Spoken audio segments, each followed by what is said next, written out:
Welcome back, everybody, or just welcome to any newcomers. This is Let's Play Raskulls. We are on Chapter 3, and this is Part 4.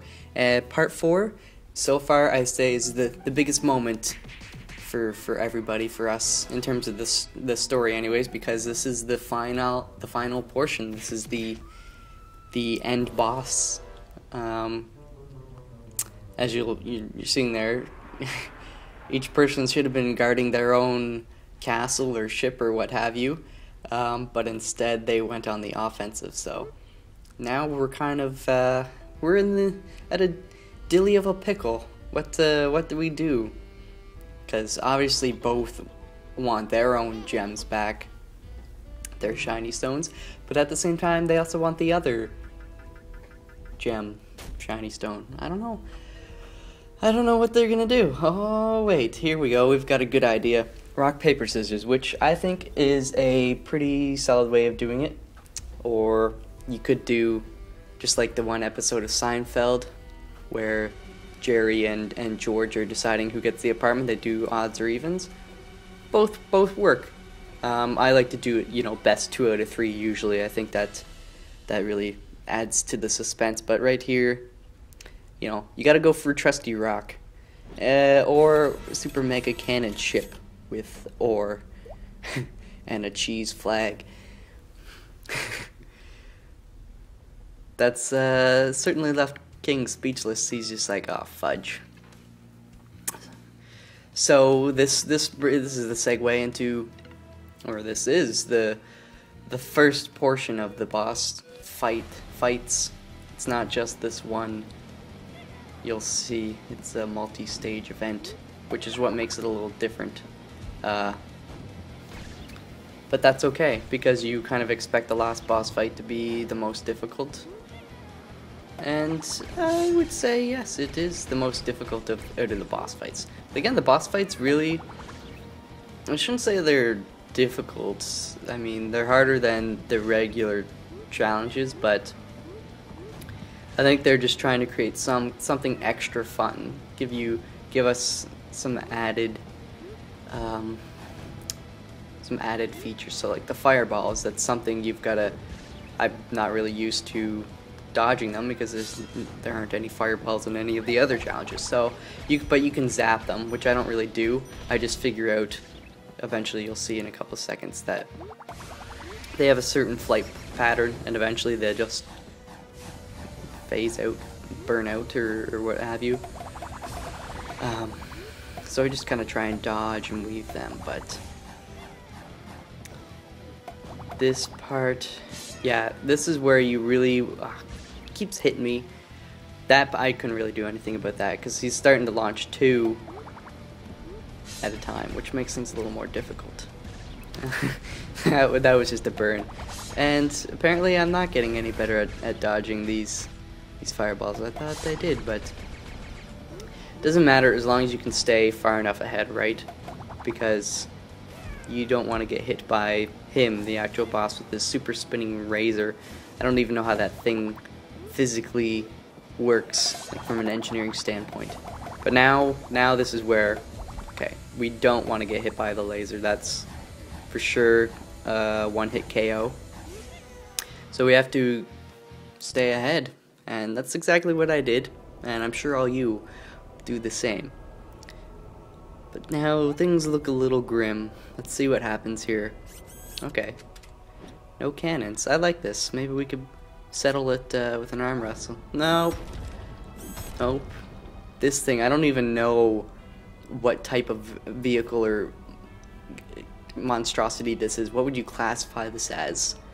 Like a laser arm, monorail, laser ball shooter thing, laser beam shooter thing.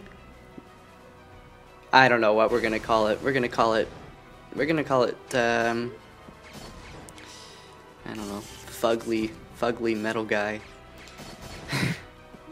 Anyways, this one, it was a little bit difficult. You can see the game is a little reminiscent of some classics that I won't name. I think it should be pretty obvious to you what this looks like, but it's still fun nonetheless. I thought it was kind of interesting to have a throwback to another classic game, and they did a proper job of it and took their own take on it. So basically, that fugly metal machine shoots a beam and destroys 3 blocks at a time. Okay, that kind of sucks, because if you get hit by that beam, you're dead.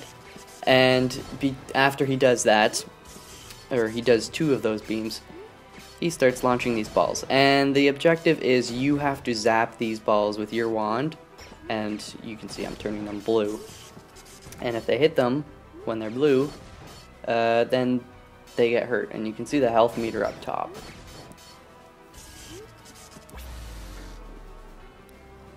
The trick here is you want to be under the laser beam just before it launches, because then you can dictate where it will hit. Why is that important? Because you don't want it to destroy all the blocks so that you can't jump back and forth, because eventually you're just going to be trapped, and if you go in the lava, you die. If you get hit by the laser, you die. So you want to have an out. Always have an out in this game. So you can see my expert gameplay there accomplished. I made me get the victory, the sweet victory, sort of. I mean, what's going on now? How are we going to decide who gets the other stone? He seems to be breaking stone. Oh, he's going to give it. Oh, don't do that. Like a 5-year-old. Actually, you know, I've known a lot more 50-year-olds that do that kind of thing, so I apologize to any 5-year-olds watching this video. Yeah, that's the thing, actually. Kids can be surprisingly mature. It's the adults that bring the immature in them sometimes, I think. So you gotta treat kids with respect. You know, I've been told I know I'm very good with kids. I don't know what it is. But it's because I can get down on their level without kind of just, you know, I don't seem phony. Anyways, that's enough about me and kids. Let's get back to this game. Oh, it's a cheesy volcano. Is it a cheesy volcano? Yes, it is. Oh my god. I don't know about you guys, but I flippin' love cheese. Okay, here we go. That's a question. You can leave in the comment your favorite cheese. Okay, I'm gonna go ahead and say mine is brie, just because it's pretty versatile. I go to a burger joint every once in a while across the street from where I work. It's a Hero Certified Burgers, if you've ever heard of them. And they have really good Angus beef burgers. And one of the toppings, you can get these kind of more glamorous, or not glamorous, but high-end cheeses, and brie is one of them. They put a big old slab on there. Oh boy, it's delicious. What else can you do with brie? Cut up some French baguette, take some brie, smear it on there, because it's kind of soft. It's almost like between cheese and butter or something like that, so you can actually spread it. Or one of my favorite things is you take a little, it's like a tart with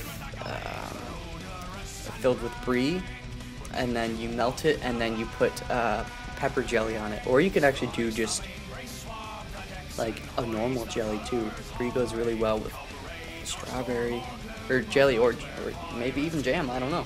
But anyways, let me know what your favorite cheese is in the comments, and as well, let me know about what you guys think of this final boss. Was it awesome looking? It was fun to play. And you know what? We're not done with this Let's Play. I'm just letting you know that now, so don't go running off away from my channel forever. I want you guys to stay with me, because we're gonna come back in the next video and we're gonna start doing the mega challenges, and I keep going over this in most videos. Why? Because that's what I want you guys to see, the mega challenges, because they are hard. That's what you're gonna have the most struggle with if you're playing this game along with me, or you're gonna start playing it soon. Go get it. Seriously, 800 points, and then, like, I found not enough people are playing this game. You could be the one of your friends who's just like, hey, all my other friends, get this game, and it's like, oh man, this game is great, and then you'll get all the credit for introducing them to an awesome game. And who doesn't want that? I love it when I'm like, hey, so and so, check out this band. They're flipping awesome. Nobody's heard of them. And then the next thing you know, it's like Arcade Fire, and they're all over the world, and everybody loves them. And you could be like, yeah, I knew about them before anybody else, and I believed in them. So we're doing that thing with Raskulls because I have a feeling that Half Brick is going to pump out some pretty solid games. They've already got one of the best-selling iPhone games, Ninja Slice or Fruit Ninja, or I can't even remember. But so yes, let's do this. You guys play it, and then let me know in all of these videos as we go through. Let me know what your favorite parts are. Also, okay, another question. This is question extravaganza. What's your favorite character so far? We're gonna be unlocking some more in the mega challenges, but if you got a favorite character, let it be known. So favorite character, favorite cheese, what you think about this final boss. This is great. So actually we're gonna, after you beat that one, you unlock a few characters, which will be coming up in a second. I seem to be taking a really long time to read. Maybe, I don't know. I must have been doing something else like usual. Excuse me. See, so there you go. He's talking about his medallions being scattered all over. So that's the incentive to go back and do all the mega challenges, because obviously we get something nice when we get them. So Turncoat, Mr. Turncoat, the evil pirate, and we also get Mr. Destructoid. So that's pretty awesome. So that's going to be it for this video, guys. Come back at you tomorrow with the Mega Challenges portion beginning, and you want to see that. Peace out.